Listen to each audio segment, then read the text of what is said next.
name at the top of my list.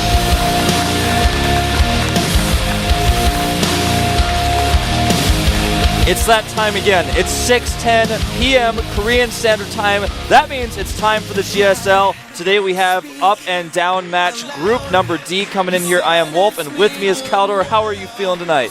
I'm pumped about today's games. Today is going to be a great group. Once again, we have 6 players. It's going to be a long night. It is going to be a long night, but it's nights like these that I really enjoy.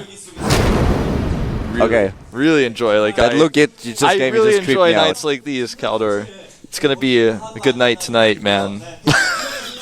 Okay, I'm scared now, but you should be, actually, because the lineup of players we have is going to be sick. We have some big thank God favorites. that you just said that. Thank God. I was really worried when you started your sentence. I was like, why? What's happening here? There are a lot of other things you should be worried about, but the primary thing you should be scared about right now is the group that we have. We have players like Hack and Virus and MC. We also have kind of like the underdog players like Seed and Tree in the group as well. We even have a liquid player, You ignored Zenio. our Zerg play, exactly. We have Zenio as well, so today is going to be a really, really interesting group once again, especially with the 6 players that we have. It's going to be tough for the players, and it might be a very long group. Yesterday we've seen amazing matches, and it was confirmed, by the way, the game, the Terran versus Terran that we had yesterday between Ryung and Pold was actually the longest game in GSL history. I remember that Dream versus Amaka game was an hour and 6 minutes. I was right all along. People trying to tweet say I was wrong. So you were tweeting like weird real-time minutes or how long it was? No, you were all wrong. So, today could be a great day again, and I really hope that we are going to see a lot of amazing matches. So, the first game today is obviously featuring both StarTale players. And, you know, we've found out in the past that Virus in TVT is playing attack first off. In TVT, you could actually give him all the worst disadvantages in the world. You could ask him to play with his hands tied behind his back, and he might still beat you. Virus was actually the player that was responsible for Huck being eliminated because he won against Finn in the last match of the day. He's actually eliminated Huck in several different tournaments, like in several different up and down groups and Code S matches. I remember there's a famous all-in that he did against Huck on Tal'Darim Altar right before the Immortal change, and Huck like almost held it, but Virus still killed him. It was one of the coolest matches to watch ever. I believe that was back like last October or November. And here are yesterday's results. Exactly. Yesterday's results, we had a crazy 3-way tie going on, advancing in the end were Ryung and Suo Shin, aka Lion. And here's today's matches. Today's group, we have Seed, we have SKMC, StarTale, Hack, StarTale Virus, Zinio, and Tree. And pretty important to note is that MC, he will play for Incredible Miracle in the GSTL. SK kind of joined up with IM for the Team League, and the Team League is starting next week, if I'm not mistaken. Yeah, things are looking really good for IM right now. A lot of partnerships, of course, doing the name sponsorship with LG, and just partnering up with SK, a really good thing for them as well. Great sponsorship still with their Gugam's clothing company, which is a huge company here in Korea. So, just some things I'd like to mention. Our first match, as I mentioned, is going to be, however, a team kill between Hack and Virus. It is just so important that you make sure that the teammates play each other first in a group. That's one of the most important things that you have to watch out for, because like this, there won't be any kind of shenanigans later on or accusations. You're right, man. That is exactly why we have team kills first every single night that we have team kills available. The map is loaded. It is, in fact, Entombed Valley. Who is going to take the first game in this group? We're about to find out here at the GSL up and down matches. I'm Wolf. With me is Kaldor. We're getting into the game right now.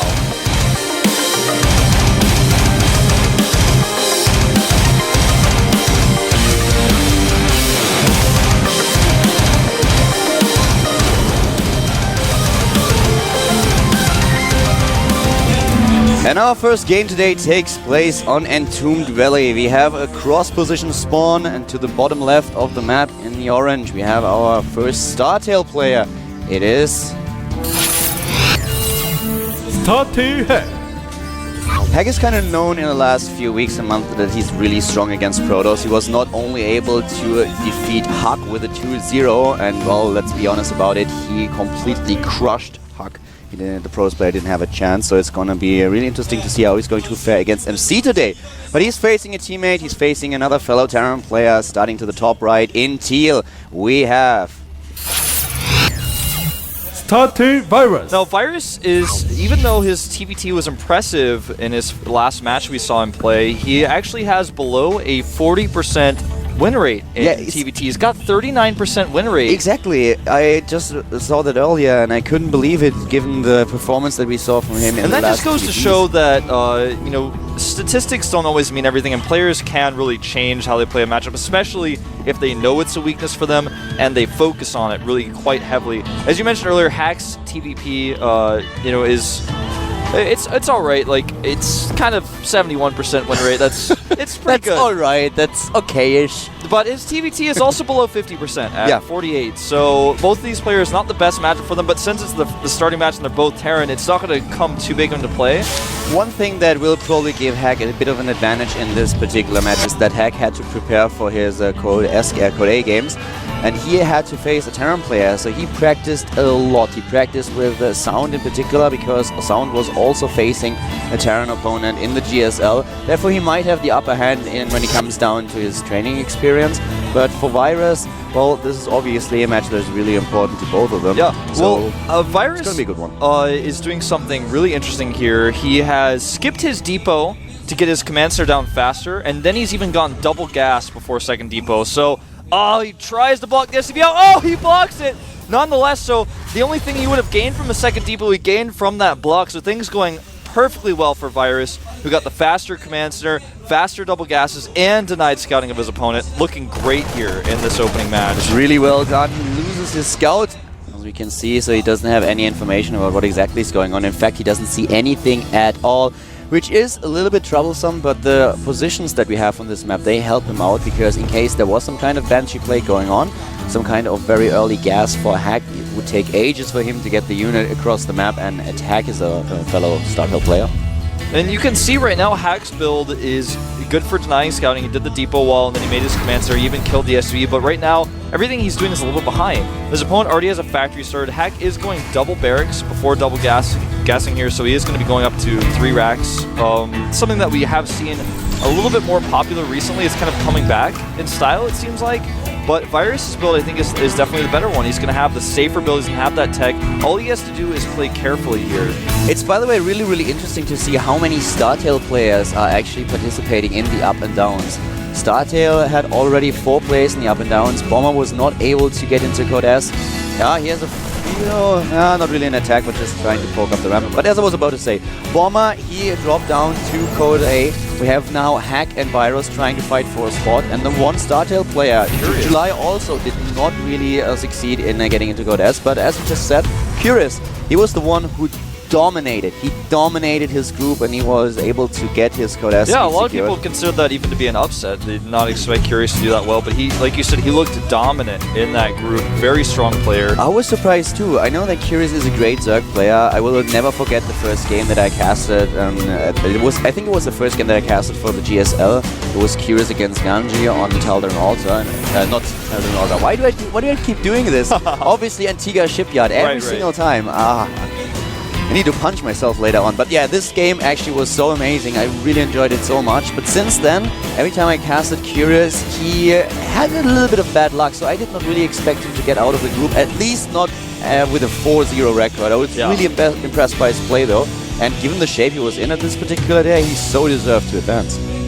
While you were mentioning that, I did notice that Virus, of course, started Cloak on his starport. He was scanned, and as a result, canceled the Cloak. So very smart reaction by him. And that, of course, is going to lead him into saving that gas. His opponent, however, he doesn't have a starport yet, so he could have actually stolen damage with us. The eBay is just now finishing up.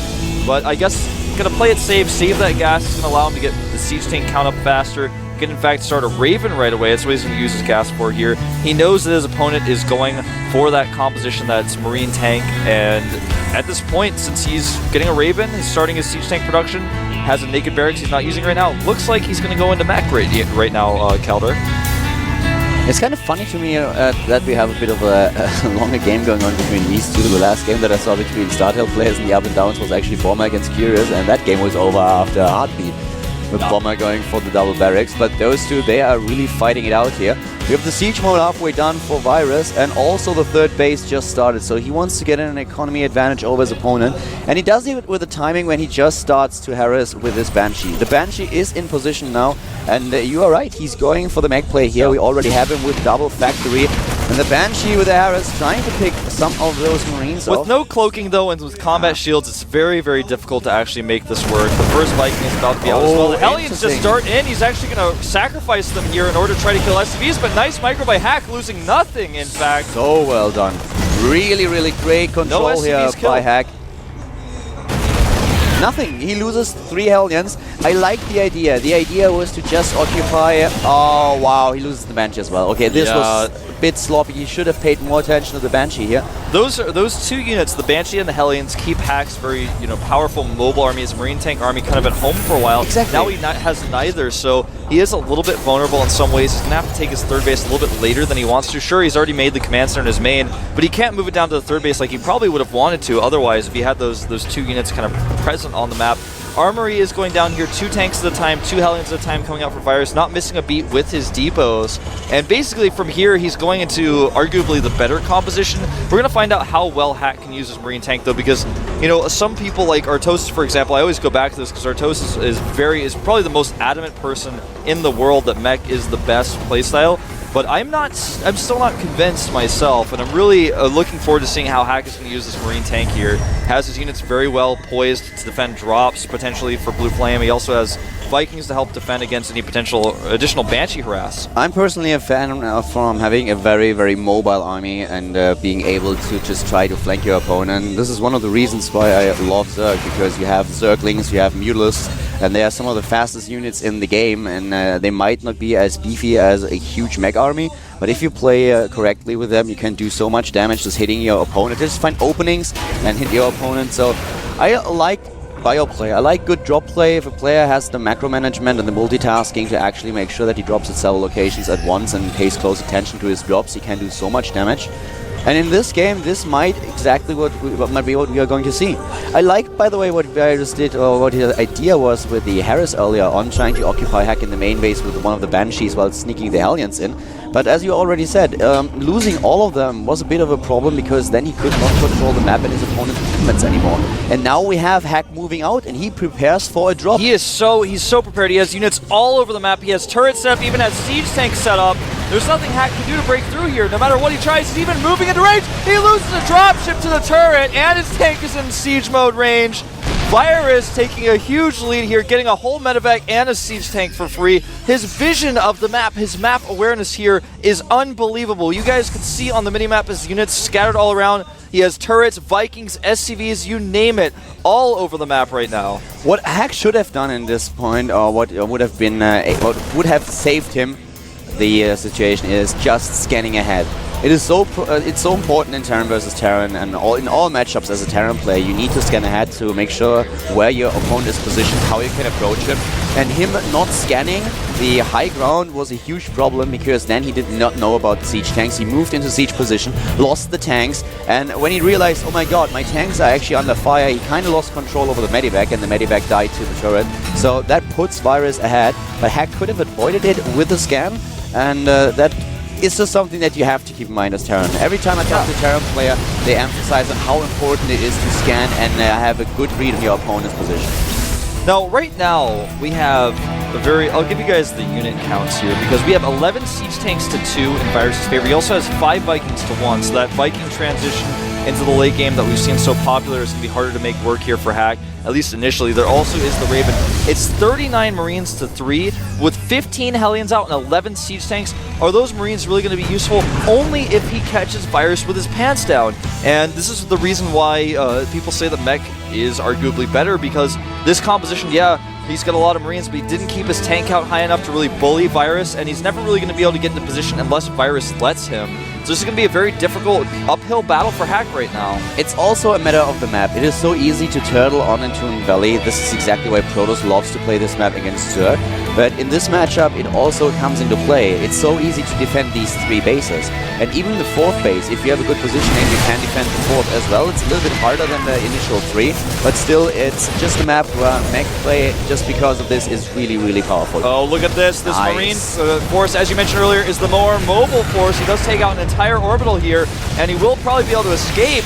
Virus's army is in the middle of the map. Even though it's unsieged, the armies of Hack are split into 2. They're not strong enough to tackle it, and here come the Hellions, starting to chase down these Marines already. They have Blue Flame and +1, with +2 about to finish the Vikings, starting to take out the Medivacs here, and Virus is actually just going to ignore the fact that he's being counterattacked. Oh, this Hack could be is bad. running in right now. It takes down the siege tank, and you're exactly right. He's going trying home. to move back. He's moving back, but will he be there in time? I highly doubt it. So much damage already dealt by Hack. He's just going in here, trying to take apart these Hellions and focusing on the production buildings of his opponent, taking down a few tanks as well, and now Virus has to walk up to them, going to the choke point, but the reactor, it dies, and Hack not only able to force Virus back, but also doing a significant amount of damage here. Yeah, it's important he's forced him back. He's making 2. He's double expanding right now. But look at where he's double expanding. He's catching him on siege. A little bit of hesitation here from Virus, which means his trade's going to be a lot better from Hack than it should have been, but he will lose all of his siege tanks. In fact, all of them. No, 2 of them escape. We have the expansion that Wolf just mentioned, but the most important part is Marauder just now with a bit of a drop play here, but not doing too much damage. They're on the opposite sides of the map. Top left, bottom right. That's what you want to do when you face an opponent that is going mech. You want to spread out your bases. This is exactly the kind of scenario that favors a base trade, that favors a player in a base trade scenario. This is what Zerg would do in a matchup against Terran every single time on maps like Tal'Daram Alta, Antigua Shipyard. Expand all over the place against Protoss as well. If you want to force base trades, this is what you have to do. Hack is going to scan ahead here. He wants to run in and target down this planetary. It's not completed yet. The siege tanks are in position. He's darting down on the siege tanks, but when the planetary finishes, it's going to do massive amounts of damage here. And oh no, tanks even eating some planetary fire. Not a good trade for Hack. Meanwhile, Virus will get the better position on the planetary in the south. And with this many siege tanks, Caldor, I'm pretty sure it's going to die. Indeed it will, indeed. We have 156 supply for Virus against 137. He still has the supply lead here. Now, positionally, taking out that planetary at the south is useful, but as you were mentioning, the 2 orbitals on the side, he can use those to mine gas, minerals, he can drop mules there, so losing the planetary isn't too big of a problem, but he's down on supply right now, and he's out of position. His army's kind of stuck in the middle of the map. What can he really do with that? One of his problems is that Virus has a nice bank, whereas he is really struggling to get his economy going, and Virus is just going for it. He is trying to go for the base here, and there are no sieged up tanks for Hack. He's just now moving into position, but the supply depots, they are already gone, and Virus can take a great lead here, killing the supply depots, killing the wall off. He might move in. At the same time, Hack is trying to set a flank, but he does not have the numbers to crush this. He doesn't have the numbers. You're so right, man. There's too many siege tanks here. He can't break it. Even if he flanks, it's not going to be enough. He's going to try to go in with SCVs now. Some of the tanks are unsieged. I think there are more SCVs than bio units here. It looks like he's going to break through, he lost so much in the process. But even so, the supply deficit not as bad as it once was, but the SCV count now 63 to 35. On the other hand, he has more orbitals. He has 2 more orbitals than his opponent at this point in time, and you have to keep in mind that even though we have Virus now with the supply lead, and oh, actually, yeah, you just pointed out, sorry, I missed that Virus has 4 orbitals at his 3rd, so he just built them, and therefore he has a much better economy. He can call on way more. And look at his money. You can see that Hack's money is literally often at 0. He's spending it all so well, but Virus just has more money, he has more stuff, he's got more production. 3 tanks at a time on the way for him, plus 3 vehicle weapons before plus 3 infantry weapons. That tells a pretty big story. That's pretty rare to see. He's trying to get a better position on Virus, but Virus is just not giving him any options with this great map vision. Both of these players, in fact, showing great amounts of map vision. It's really impressive to see how they're controlling the vision, how well they're trying to control the watchtowers. Virus, on the other hand, has no idea about the base of his opponent. He's just sending out a few Blue Flame Hellions to the bottom right. He might be able to spot the base here, but is he really scouting? No, he's just trying to get in position, and we have another fight here. Once again with Hack's units trapped at the top left. He keeps trapping and cutting off Hack's units, so he's always fighting with the smaller army. He's really falling behind here. Taking out siege tanks with Vikings now just to eliminate them, and meanwhile here come the Hellions taking out all of the SCVs here, and Hack almost in an unwinnable position right now. His SCV count falling all the way down to 23. He's forced to lift his base to the top left because it was scouted. There's too many units falling upon him. He cannot hold that position. Just now look at Virus the workers 70 killed. supply. 56 worker killed by Virus over the course of the game. He's displaying this so well. The base to the top left is gone. The bottom right, it remains. And now with all these upgrades, with the Virus, Bang, and all the orbitals that he has, he's in a great position. We have the sensor tower. He's getting additional 3 command centers. So he will have so many moves. He could take all his SEV and he would still have the better economy. Yeah, you're right. And his bank is so much better here as well. Look, notice that Hack is trying to use that mobile force. He's splitting into different groups, but every time, because of the map vision, Virus finds it and systematically kills it and moves on. He always finds that small group, stops it, and with his maxed out army, he's like finding and killing small armies for free, and it's just so difficult to be Hack here. He's trying to do what he can. He's trying to use his multitasking. He's trying to dodge his opponent's force, but it's just not working. 3 tanks at a time, consistently still coming out here for Virus. His +3 for his vehicles will finish, and he's going to crush the last army of Hack here. He's moving in, and it just shows how well Virus plays this matchup by now. It was, historically speaking, his worst matchup, but he certainly turned things around. He is in such a great shape in Terran versus Terran. We've seen games from him in the recent past where he just dominated his opponents, and this game is no exception. Yeah, this moving in right now with this really beefy army. His economy is flawless. He did not misstep, and now he's just putting so much pressure on the Hack that I think the orange player here for StarCraft is going to crumble very soon. Hack now completely helpless. He's helpless. He's losing his depots and his natural. He's trying to cut off these units. He's trying to flank, but again, like you said, he just doesn't have the numbers. Even with a perfect flank, even with SCV pulls, he doesn't have enough. One Thor at the third base is killing these SCVs one by one with its +3 weapons. Can almost one-shot them before even doing its double attack. That's how much damage it's doing. And more Thors coming in here. He's dropping Marauders on top of siege tanks. It's not enough. Virus now over triple the supply of Hack with 3 additional orbitals being morphed. Hack, yeah, he's got these satellite bases he's trying to mine from, but it's just not going to work. No, indeed, it won't. We have the orbitals coming up for Virus, as you said, and the supply already tells the tale. 70 against 170. At the same time, all these upgrades, the army, 16 tanks to 3, the Thor as well, the air dominance with the Vikings. GG. There's the GG, inevitable, given the position that Hack was in. And Virus, he takes the first game here. He's able to defeat his teammate, takes the lead in the group with the first win. There's so much to learn from this game, I feel. That's one of the best mech plays I've ever seen.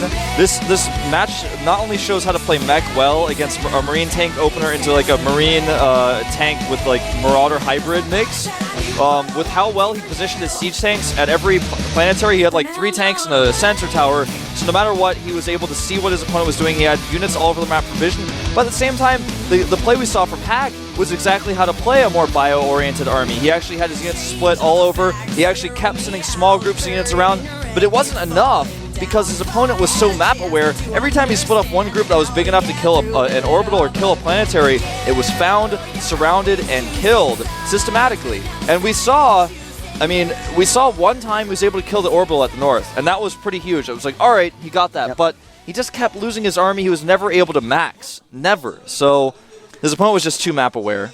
Yeah, it was great play by both of them, and the first game is the team kill. We already talked about it, how you have to make sure that the players of one team always have to face each other in the first Yeah, and the reason why is because if later on there's a situation where 2 players are trying to decide who gets out, you might lose on purpose, basically, to get your teammate through or something like that. It's not fair. It's so not they have even to play if against you each lose other on first. purpose. It's just always, if it happens at the later stage, there will always be people assuming, did he lose on purpose? Was this strategy really worth it? Would this have happened if it would have been the first game? So in order to avoid all these speculations, you just go for the starter players in the first game. And Here now is Protoss versus Protoss, man. One of my favorite matchups to cast. It's going to be Seed, one of our most creative Protosses. He's called the Illusionist Protoss because his name is so similar to the word illusion in Korean. And he's playing against SKMC, a big fan favorite. Do you think that MC is getting a little bit chubby?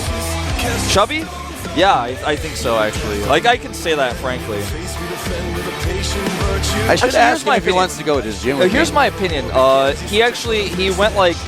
He got a little bit chubbier, but he's lost a little bit of weight as well. Like, when he first started playing, he was the skinniest, then he got chubbier, but I think he's actually getting skinnier again. He should go to the gym with me. I have to suggest that. I feel like we're actually going to get so much flame for these comments, but you know what? No. We can actually speak frankly about this, guys. Why? We didn't insult anyone. What's you asking a question? See, in some We need to cultures it's not open okay up. to talk about people's weight, but in most cultures, especially in Korean culture, it's actually fine. MC would not be insulted. In fact, I was in the airport with him. People were making fun of him about it. It's I want to actually be okay. hired as the GSL personal trainer. Oh wow, That would be a nice show. that would be awesome. Going man. to the I would gym film with that. MVP, and ST, MC. Hell yeah. All right, this is the